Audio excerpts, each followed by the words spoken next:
So కొంతమంది విద్యార్థులు నాయకులు వాళ్ళు వెళ్ళి గవర్నమెంట్కి ఏదో రిక్వెస్ట్ చేస్తుంటారు, ఇంకొక 2 నెలలు వాయిదా వేయమని చెప్పి, 3 నెలలు వాయిదా వేయమని చెప్పి, కానీ వాయిదా పడదు. మనకి as per schedule August 7th and 8th అనుకుంటా ఎగ్జామ్. ఆ ఎగ్జామ్ అనేది డెఫినెట్లీగా అయిపోతుంది. సో కాబట్టి ఇప్పుడు మీ దగ్గర రఫ్లీ ఒక 45 days టైం ఉంది, సుమారుగా 40 days అదర్వైజ్.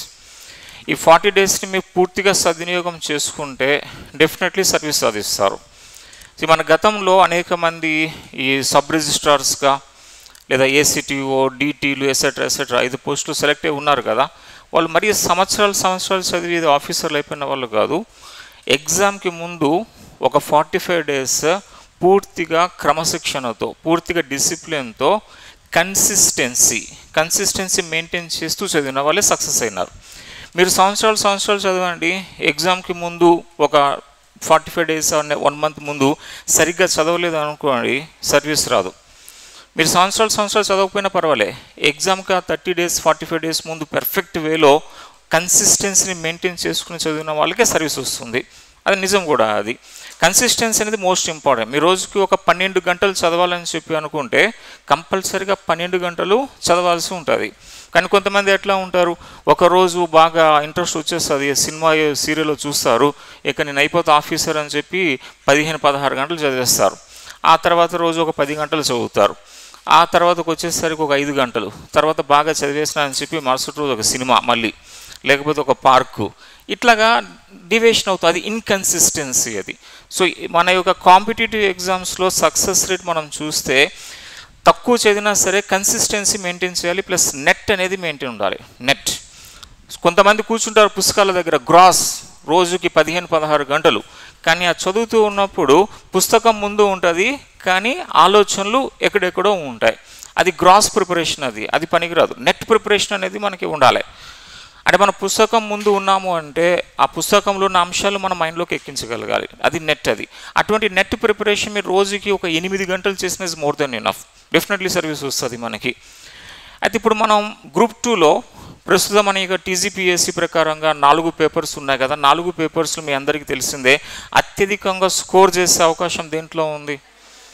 తెలంగాణ మూమెంట్లో ఉంది. సో మన గతంలో గ్రూప్ 2 ఎగ్జామ్ ఒకేసారి జరిగింది. అది సో అనేక కారణాల వల్ల ఇన్ఫాక్ట్ ఒకేసారిగా జరిగింది గ్రూప్ 2 ఎగ్జామ్.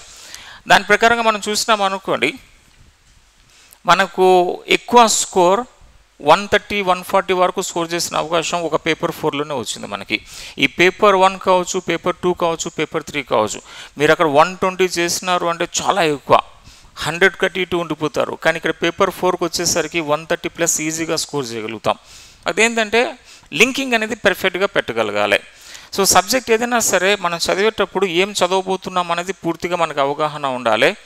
మనకు ఒక సంఘటన జరిగింది అంటే ఆ సంఘటన జరగడానికి కారణం ఇంకొక సంఘటన ఉంటుంది, ఆ సంఘటన జరగడానికి కారణం ఇంకొక సంఘటన ఉంటుంది. దాన్ని జెనసిస్ అని చెప్పి అంటాం. ఆ జెనసిస్ అనేది పర్ఫెక్ట్ వేలో లింక్ పెట్టగలగాలి.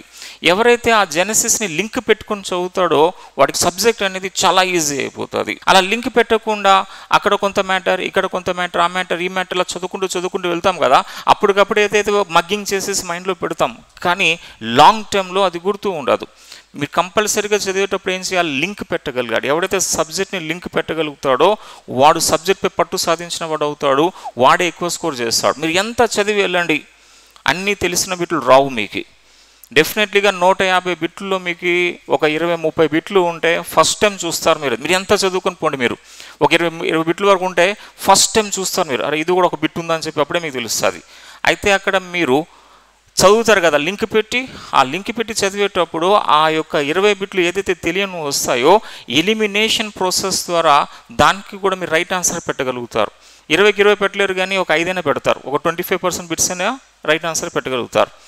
అట్లాగే మీరు 130+ అనేది షూర్గా స్కోర్ చేసే అవకాశం ఈ యొక్క పేపర్ 4లో ఉంది, ప్రొవైడెడ్ మీరు లింక్ అనేది పెర్ఫెక్ట్గా పెట్టుకుని చదువుకుని పోవాలి. లింక్ మీరు ఏదైనా ఒక టాపిక్ చదివేటప్పుడు సాధారణంగా ఒక టాపిక్ చదివిన తర్వాత ఆ టాపిక్ అయిపోయిన తర్వాత దాన్ని మీరు సమ్మరైజ్ చేయాలని చెప్పేసి అంటాం. ఉదాహరణకి మనకి ముల్కీ ఉద్యమాల గురించి చూసినాం అనుకోండి, ముల్కీ గైర్ ముల్కీ అంశం గురించి చూసినాం అనుకోండి, ఆ మొత్తం చదివేసిన తర్వాత దాన్ని ఒక క్రోనలాజికల్ ఆర్డర్లో పెట్టాలి. చూడకుండా క్రోనలాజికల్ ఆర్డర్ పెట్టి సమ్మరైజ్ చేయాలి. ఈ పర్టికులర్ ఇయర్ ఇది జరిగింది, ఈ పర్టికులర్ ఇయర్ ఇది జరిగింది, ఇది జరగడం వల్ల ఈ ఇయర్లో ఇది జరిగింది, ఇది జరగడం వల్ల ఇది జరిగింది. ఇది సమ్మరైజ్ అని చెప్పేసి అంటాం. ఆ సమ్మరైజేషన్ అనేది మోస్ట్ ఇంపార్టెంట్. మనకి ఇప్పుడు గ్రూప్ 2లో ఎస్పెషల్లీ తెలంగాణ మూమెంట్లో కొన్ని కోర్ ఏరియాస్ ఉన్నాయి. ఆ కోర్ ఏరియాస్ నుంచి డెఫినెట్లీ బిట్స్ వస్తాయి మనకి, కోర్ ఏరియాస్. అయితే ఇప్పుడు ఈ ఫస్ట్ మన ఈ కొన్ని నిమిషాలు ఆ కోర్ ఏరియాస్ని ఫోకస్ చేసిన తర్వాత ముల్కీ గైర్ముల్కీ అంశం పైన మనం వెళ్దాం. అదే ఏ విధంగా మనం సబ్జెక్ట్ని లింక్ పెట్టాలి అని కొన్ని అంశాలు ఇప్పుడు మనం చూసుకుందాం. చూసిన తర్వాత ముల్కీ గైర్ముల్కీ అంశంలోకి మనం ప్రవేశిద్దాం. సో సమ్మరైజ్ అనేది మోస్ట్ ఇంపార్టెంట్. ఒక టాపిక్ని పూర్తిగా చదివిన తర్వాత దాన్ని మీరు సమ్మరైజ్ చేయాలి. సమ్మరైజ్ చేసి మైండ్లో పెట్టాలి. అప్పుడు మీకు ఎక్కువ కాలం గుర్తుంటుంది. అది మొత్తం పేజీలు చదివేసాం, పేజ్ 1, పేజ్ 2, పేజ్ 3, పేజ్ 3 ఇదంతా ఉంది అని చెప్పి అంటే అది గుర్తుంటుంది. అది 10 పేజీలు దాన్ని ఒక హాఫ్ పేజ్లో సమ్మరైజ్ చేయాలి. మీరు 10 పేజీల అంశాన్ని ఒక హాఫ్ పేజ్లో సమ్మరైజ్ చేయగలగాలి. అలాగా ఉంటే మీకు ప్రతి టాపిక్ కూడా ఈజీ అయిపోతుంది. ఇది దీనికే కాదు, నెక్స్ట్ మీరు గ్రూప్ 1 రాస్తారు కదా, mains examination. Group 1 mains examination రాసినప్పుడు కూడా ఈ సమ్మరైజ్ పాయింట్స్ని మీరు ఎలాబరేట్ చేస్తారు. ఆ పాయింట్స్ ఉంటాయి, ఆ పాయింట్స్ని మీరు ఎలాబరేట్ చేసి రాసేస్తారు. అంటే ఇప్పుడు group 2 preparation mother of all competitive exams మీ అందరూ తెలిసిందే.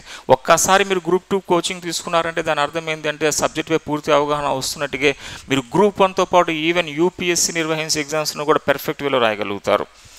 కొన్ని టాపిక్స్ ఇప్పుడు మనం చూద్దాం, ఈ సమ్మరైజ్ చేసి చూద్దాం.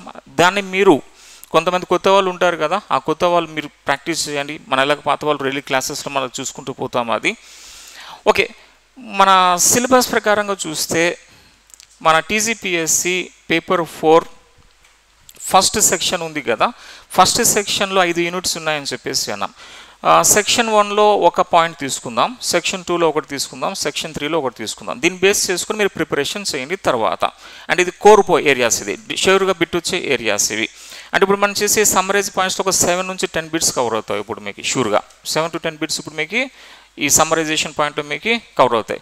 మార్కెట్లో తెలంగాణ ఉద్యమానికి సంబంధించి చాలా పుస్తకాలు అందుబాటులోకి వచ్చేసినాయి, చాలా పుస్తకాలు ఉన్నాయి. అయితే ఈ పుస్తకాలు ఏంటంటే ఈ పుస్తకాన్ని కాపీ చేసి ఇంకో పుస్తకం, ఆ పుస్తకాన్ని కాపీ చేసి ఇంకొక పుస్తకం, ఆ పుస్తకాన్ని కాపీ చేసి ఇది పుస్తకం తిప్పి రాసినారు. ఆ రాసినప్పుడు కూడా ఏంటంటే ఆ పుస్తకం కంటే ఎక్కువ పాయింట్లు తన పుస్తకంలో ఉండాలని చెప్పి అవసరం లేని అంశాలు తీసుకొచ్చి డంప్ చేసినాడు. దాంట్లో చాలా పుస్తకాలు అలాగే ఉంటాయి.